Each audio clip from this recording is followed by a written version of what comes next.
We do have an announcement.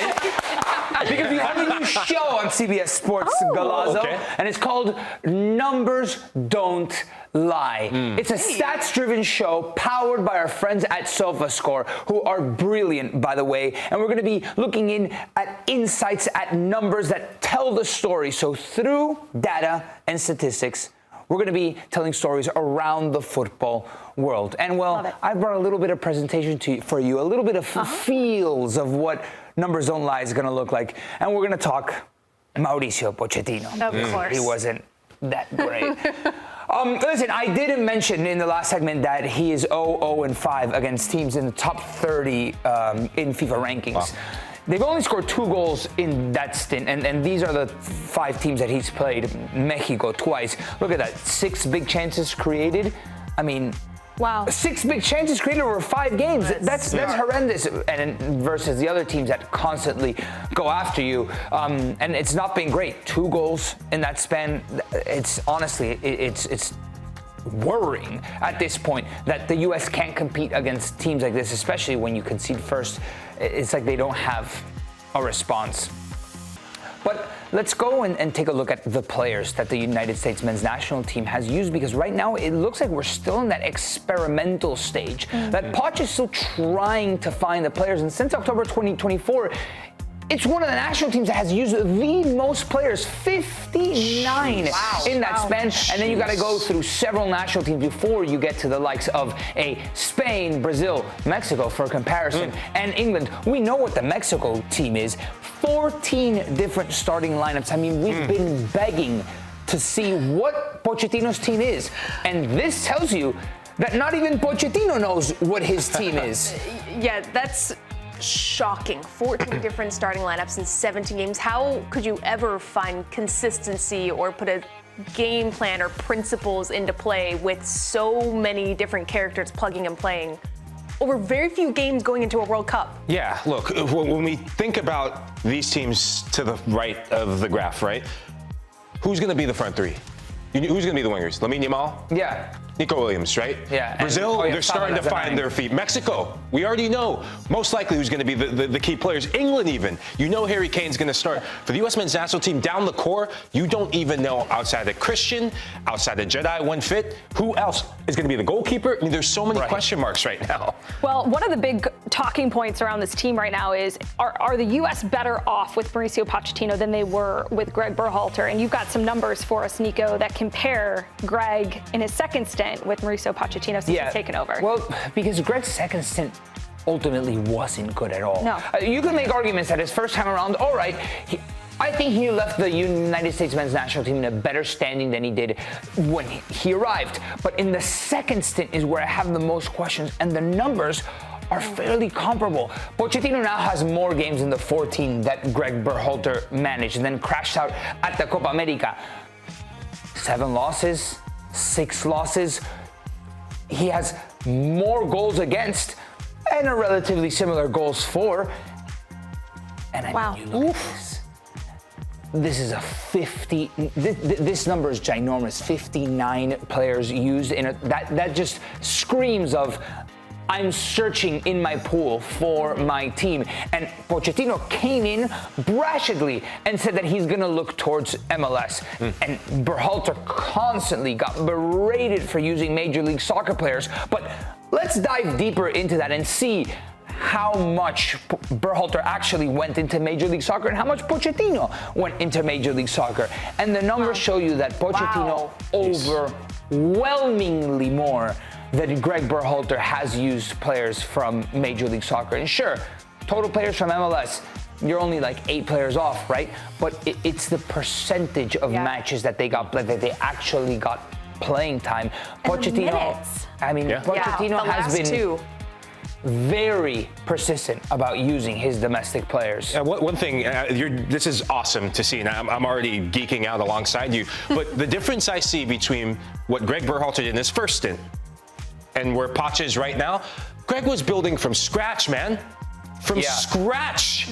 And these numbers are through the roof. Poch, he's got the parts, right? And as a mechanic, you have to know where the engine goes. You have to be sure, at least, you better be a mechanic if you have to know where the engine goes. But you didn't even know where the engine is right now. Yeah. He's putting traffic lights in the engine room and expecting it to work, and it's being, oh crap, 60th minute, okay, let's plug. It's just too late. It's oftentimes too late in matches. I mean, I feel like any other manager wouldn't get the benefit of the doubt. I clearly don't think that U.S. men's national team, U.S. soccer, is going to fire Pochettino.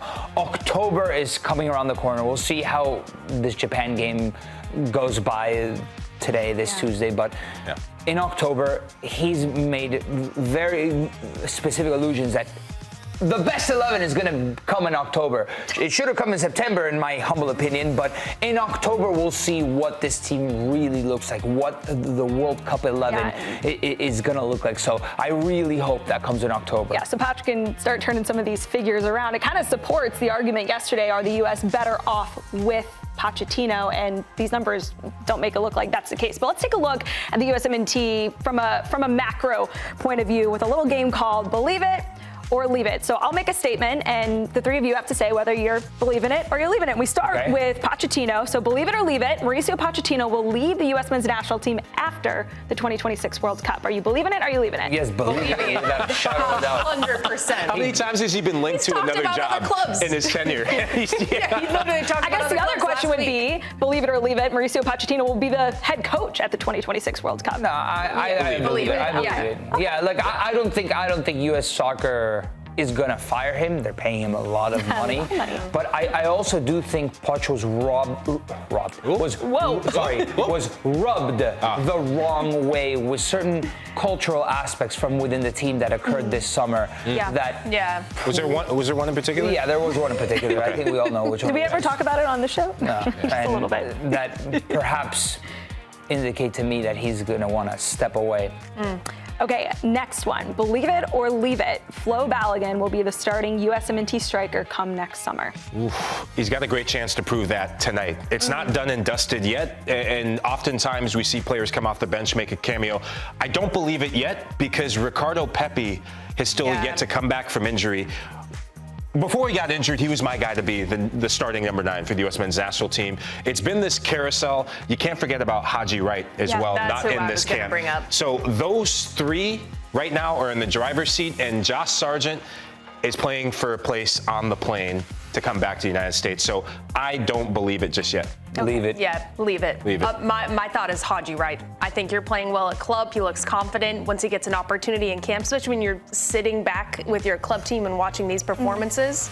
You have that extra set of hunger to come in and make a difference. Okay, so leave it, Nico. Is that a believe it or a leave it? No, for me, it's a leave it. I think Flo Balogun is very injury prone as well. Yeah, that's a good job. And honestly, with Mika Biereth, how much is he going to be playing? Yes, you need a deep squad to be competing in Ligue 1 and also Champions League. But this guy's fallen down the pecking order. Breland Bolo leaving also kind of opens up a spot. But I don't know if he's a first choice striker on his team. Whereas Pepi weathered the storm at PSV. He is now their 9, and when he comes back from injury, hopefully in October, we see a little bit more of him, and I think it's going to be Pepi come June 2026. All right, I like it. Okay, last one that we've got. Believe it or leave it, one of these 3 players will not make the USMNT World Cup roster.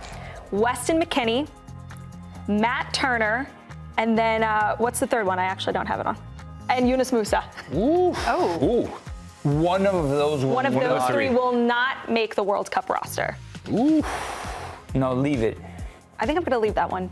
Leave it. They'll be on the plane, I feel like. Matt Turner's a top 3 goalkeeper for the pool, is he not? Of the 3, who's on the edge right now, I'd say teetering? Musah. Yunus? Yeah. So who would you put ahead of him? Or McKennie? No. Weston's going to be there. I think Weston's going to make the 26-man squad. By the way, now for a World Cup. I mean, I think they all make it. Musah's because we have the most depth in midfield. If there's any strong spot that the United States has from personnel-wise, it's the midfield position. There are so many midfielders on this team, and Yunus Musah, again, is one of those other cases in the summer that he said, I need a break from the national team. I don't know how well that sat in Poch's mind. He's not Pulisic as well, so it's even worse. He has a lot to prove, I think. Yeah. Yeah, I mean, I'd leave it. One name I'll quickly throw in. I worry more about Johnny Cardozo solely because when he's been in camp, Poch doesn't even seem to really know him. Right. And he hasn't performed very much, although he plays for Atleti. So someone's going to miss out. We all know that. And the midfield right now, I agree with you, is stacked. Well, in terms of options. What were you going to say? No, so we're believing this? We're believing that all these three all three? players will be. Will make it? I'm leaving it. Yeah. I'm going to lean more believe it than leave it, personally. No, but wait, you guys aren't. One of McKennie, Musah, and Turner will not make a 2026 one World of them. Cup. Yeah, just one. One of the three will not. I believe it. For me, you believe it. I believe it. No, for me, there's three of them are going to be on the double negative production. What are you talking about? With this double negative. I understood it. I said leave it. Actually, Leave it. Correct. Yes, I understood. Leave it, honestly, leave it. the more we talk about it, the more confused I get.